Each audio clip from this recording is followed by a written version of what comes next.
America faces a problem unlike any confronted before. This is not a military challenge that firepower overcomes, nor a diplomatic crisis that negotiation resolves, nor an economic crisis that spending fixes. The problem is structural. Iran's Oman diplomacy engineered it. Here is the trap. By positioning itself as a negotiating partner rather than a military threat, Iran forced America into a choice where every option produces strategic loss. Accept Iran's framework and America legitimizes Iran as a regional power while constraining its own military options. Reject it, and America appears to be the obstacle to peace, damaging its credibility while signaling allies that security guarantees come with conditions. This is the distinction most analysts miss. A difficult choice is one where both options carry costs, but one is preferable. An unsustainable choice is one where both options guarantee decline. Costs mount either way.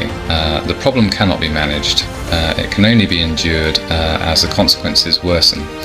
The truly dangerous moment in geopolitics arrives not when an adversary has superior weapons, but when an adversary positions you so that your own actions guarantee defeat. This is what we face today. Examining Iran's proposal and understanding why rejection fails is the crucial question. Iran initiated diplomatic engagements through Oman proposing comprehensive regional stabilization frameworks, including maritime security arrangements, energy market dialogue, and reduced military posturing in the Persian Gulf.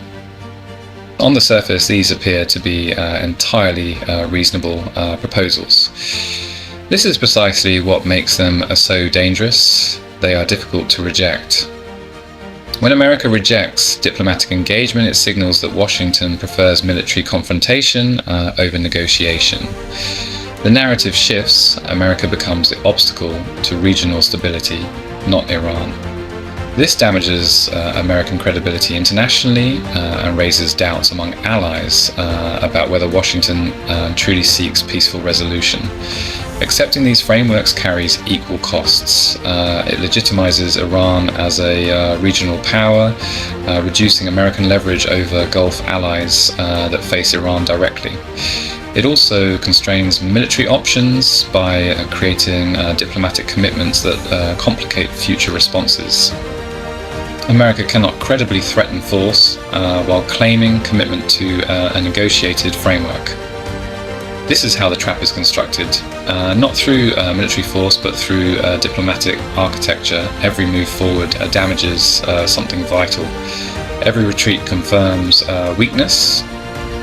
To understand why these costs cannot be avoided, we must examine history and look at the moments when America faced similar structural dilemmas before. During the Cold War, America managed multiple competing global interests through a clear hierarchy. Soviet containment was the primary objective. Regional issues, including the Middle East, Asia, and even Europe's periphery, were secondary. This hierarchy worked because it provided strategic clarity and forced resource prioritization. After the Soviet Union collapsed, America eliminated this hierarchy. Every regional commitment suddenly became equally important. The Middle East demanded full engagement. Asia required constant presence. Europe needed reassurance. The illusion emerged that America possessed unlimited capacity to sustain all commitments simultaneously. This illusion survived for decades. America faced no near-peer competitor requiring sustained Indo-Pacific resources. Regional powers lacked sophisticated diplomatic tools. Military superiority alone was enough to maintain order. The conditions have now reversed. China emerged as a near-peer competitor, demanding substantial American military resources in the Indo-Pacific. At the same time, regional powers like Iran learned to weaponize diplomacy, creating situations where military superiority becomes far less relevant because the contest is no longer primarily military. America's traditional responses to competing pressures no longer work. More military spending cannot solve a problem of finite capacity. There are only so many soldiers, so many ships, so many hours, and so much political capital. The constraint is not capability, the constraint is capacity. And capacity cannot simply be created by spending more money. Unsustainability emerges across three interconnected levels. Each level reinforces the others, creating a system where resources spent solving one problem automatically worsen another. At the military level, the incompatibility is fundamental. A Middle Eastern posture requires aircraft carriers, forward bases, and regional air assets optimized for sustained operations in confined geography. Indo-Pacific deterrence requires different capabilities, including longer range systems, distributed forces, and deep water operations. America cannot simply add capacity.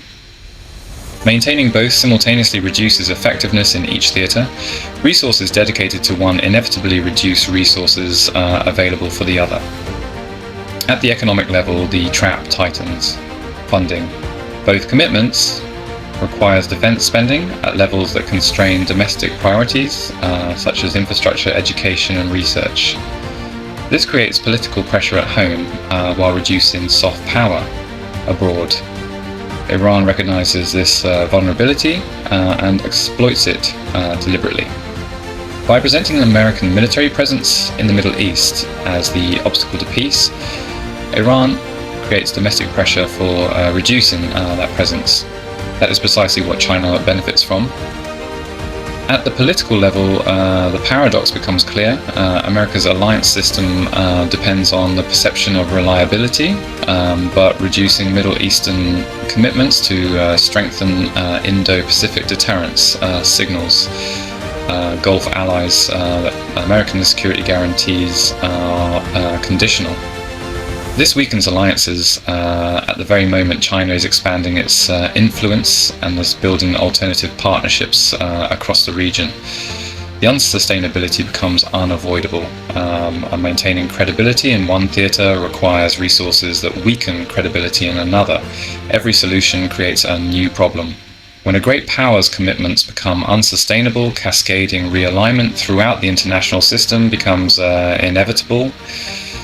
Allies begin hedging, adversaries accelerate risk-taking, neutral powers recalculate their alignment. This is not theoretical. It is already happening. Saudi Arabia and the United Arab Emirates have opened negotiations with Iran, while simultaneously deepening economic and strategic ties with China. They recognize that American security guarantees are no longer viewed as permanent. China has accelerated its military modernization around Taiwan, calculating that America's growing focus on the Indo-Pacific creates a temporary window of strategic advantage. Russia has intensified its activities in Eastern Europe, reaching a similar conclusion that divided American attention and limited resources create new opportunities. India has adjusted its diplomatic posture, seeking to maintain productive relations with both Washington and Beijing, rather than committing exclusively to either side. The realignment accelerates because unsustainability spreads. Once one ally concludes that American commitments are becoming harder to sustain, every other ally begins making the same calculation. This creates a race to secure favourable partnerships before the balance shifts further. Countries that move first gain strategic advantages through new agreements, stronger bargaining positions, and alternative security relationships. The irony is that this very process makes America's original commitments even more difficult to sustain. As allies hedge, American influence declines. As influence declines, commitments become weaker. The cycle reinforces itself. The question is no longer whether America can sustain its global commitments. The question is how quickly the strategic adjustment will unfold. Three realistic scenarios now emerge. Each one is constrained by the same fundamental reality that America can no longer avoid. The first is managed rebalancing.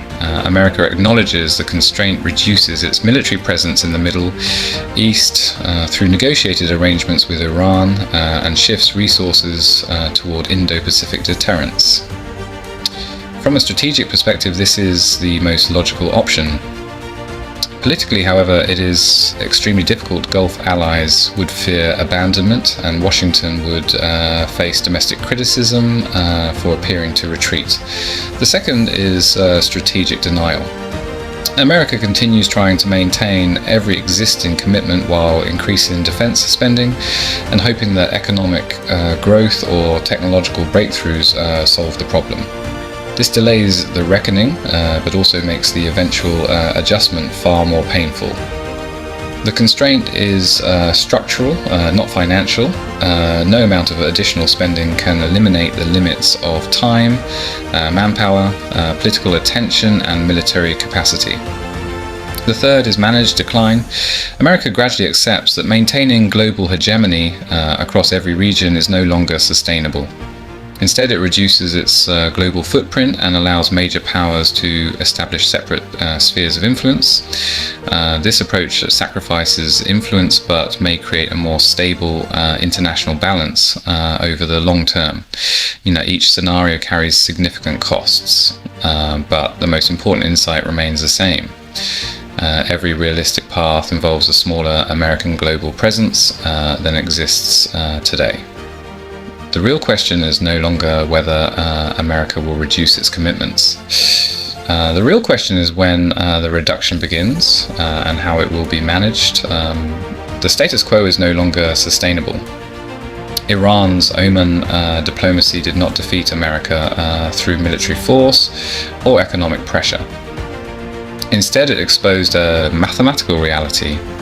The structure of American global commitments has become increasingly difficult to sustain under current strategic constraints.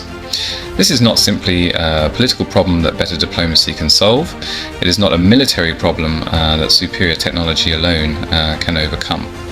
It is structural. The pressures created by competing priorities will continue to shape American strategy. The central question is whether this transition will be managed deliberately or whether it will unfold in a far more disruptive way. The most likely path is a gradual recognition that American power, while still immense, is not unlimited. That recognition requires difficult decisions about which commitments remain essential and which become less sustainable over time. This process will take years. It will generate political debate. Allies will question long-standing assumptions. Adversaries will continue testing American resolve. Institutions built during an era of unmatched American dominance will resist change. Yet the alternative is even more difficult. Attempting to maintain every commitment indefinitely places growing pressure on the entire system. The greater the strain, the harder the eventual adjustment becomes. The period we are entering is not defined by a single war or a single diplomatic breakthrough. It marks the closing chapter of the post-Cold War era when America attempted to maintain overwhelming influence across every major region simultaneously. What comes next will depend not on whether these constraints exist, because they already do. It will depend on how effectively America recognizes them, adapts to them, and reshapes its strategy for a changing world. The next era of great power competition will begin not with a dramatic battle, but with the acceptance that even the strongest powers must operate within limits.